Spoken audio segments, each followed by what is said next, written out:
Going on to you, Sagittarius. So you have the Three of Wands, the King of Swords, the Fool, the Eight of Cups, the Knight of Swords, the Nine of Swords. Then you have the Eight of Wands, the Seven of Wands, the Two of Pentacles, and the Ace of Wands. So what I'm seeing here for you, Sagittarius, right, is there's very much so an emphasis on the future. And the reason why I'm saying that is because of the Three of Wands. The Three of Wands very much so is future projections. And what I mean by that is thinking about how your own future will turn out, how things will go well for you at a later date. And the King of Swords represent a lot of you Sagittarius are very much so even investing in planning that out. So there's very much so a lot of you Sagittarius not just looking at the circumstances that you are in, but wanting those same circumstances to become better as time goes on. The Fool card, however, represents just know that you Sagittarius will have some people that are going to come to you if they haven't started already, that will try to get on your nerves, that will try to get you to stop what you're doing, that will try to distract you by using love as a tool to get you to get you to take them with you, right? And what it is that you're doing. And the Eight of Cups and the Knight of Swords is about how, since this is the case, you really do have to watch out for that, because when you see that those people are latching onto you, you need to run away. Don't just walk, run away, right? Eight of Cups, walking away from that, because the Knight of Swords, you're going to find out all types of things about people as that you thought got you and understood you. You will find out all types of shocking details about these people. Maybe they were con artists. Maybe they were, people that, just started to get into the con, where they're interested in getting the bag off of you, right? Trying to milk you for everything that you have. And the Nine of Swords represent, this is going to put some of you Sagittarius kind of on edge, because you Sagittarius are going to be like, well, why is it that you have all of these scam artists now all of a sudden trying to contact you? Why is it that you have all of these people trying to just, it seems like come in, tell you that they like you, right? They call it dating fraud.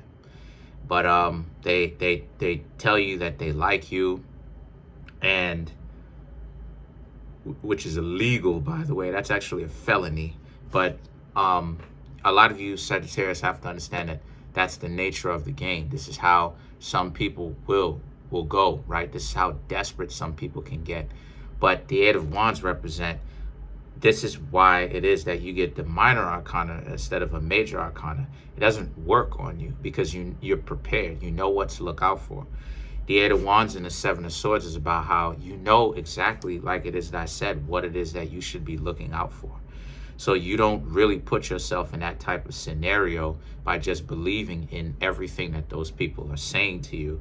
You Sagittarius have to see if through words and actions and time, if they're actually interested. And the Two of Pentacles and the Ace of Wands, a lot of you Sagittarius may be asking yourselves, well, is it worth really even dating anymore? And the answer to that is, honestly, it really depends, okay? If you really want a family, okay? And to be honest with you, the reason why it is that I say that it depends is because it depends on the particular person.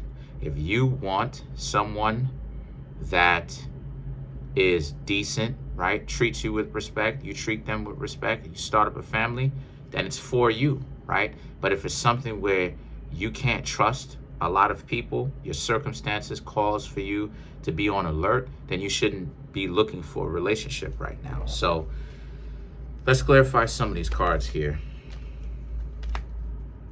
Let's clarify the Two of Pentacles.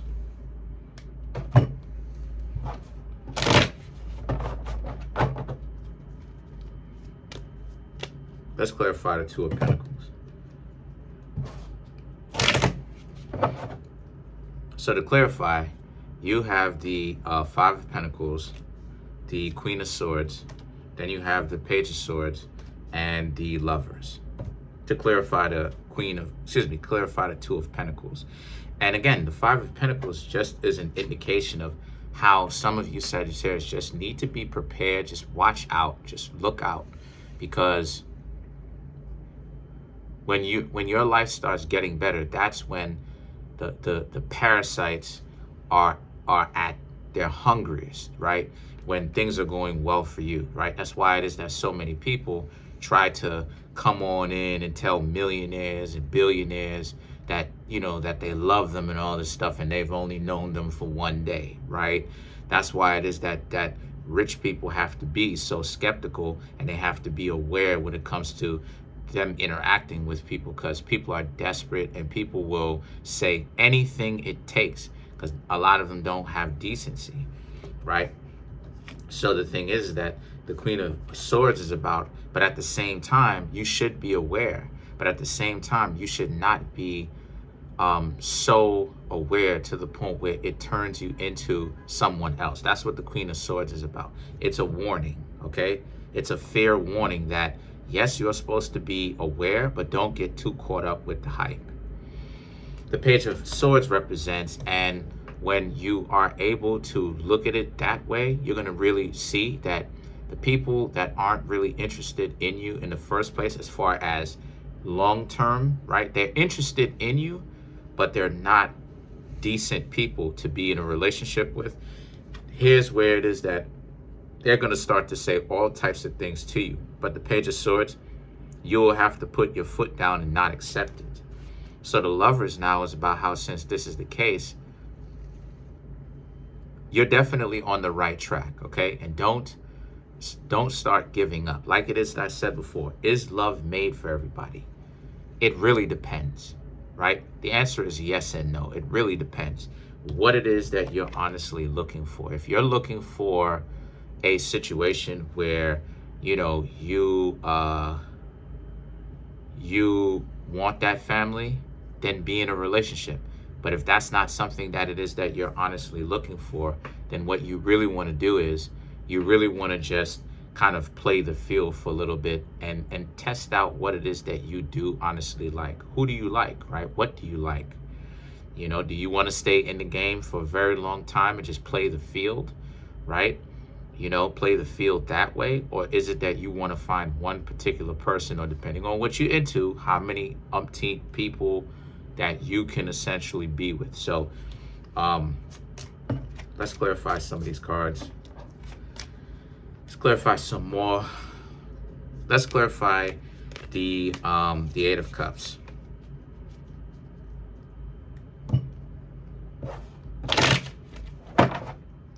To clarify the Eight of Cups, you have the Death card. Sorry about that.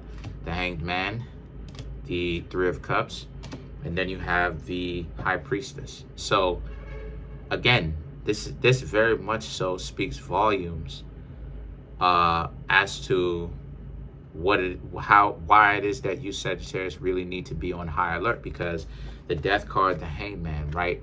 If things don't necessarily seem to be on point with these people that are contacting you right now, you're really in a situation where you really need to get out of it. Because for you Sagittarius, you're very well off right now, and you're going to be even more well off in the future. So you don't want to end up reliving the very same thing that you've had to deal with 6 months ago to a year, where people are trying to take advantage of you, and all it is that you're doing is you're allowing them to do that because you care about them, but you're keeping your patience in check because it's all for the greater good, right? And sometimes Sagittarius, as the zodiac sign, can get very, very much so, unfortunately, taken advantage of, you know, right in front of your own faces. And it sucks when it happens, you know, because like for me, I know plenty of Sagittarius, and I can tell when they're really trying. So the Three of Cups and the High Priestess now is now about how, since this is the case for you, just make sure that the relationships are equal opportunity. Make sure that, you know, for instance, if they're doing something like they're constantly asking you for money, or if they want one particular thing and then right afterwards they high priestess you, right? They dub you, they ghost, then that's how it is that you know that you're not supposed to trust them long term. You can't. And that you're supposed to stay away from them because you're in a situation where they're not really there for you, right? They, every time when it is that they get what they want, they disappear. Where are they going? So that's pretty much it. Peace.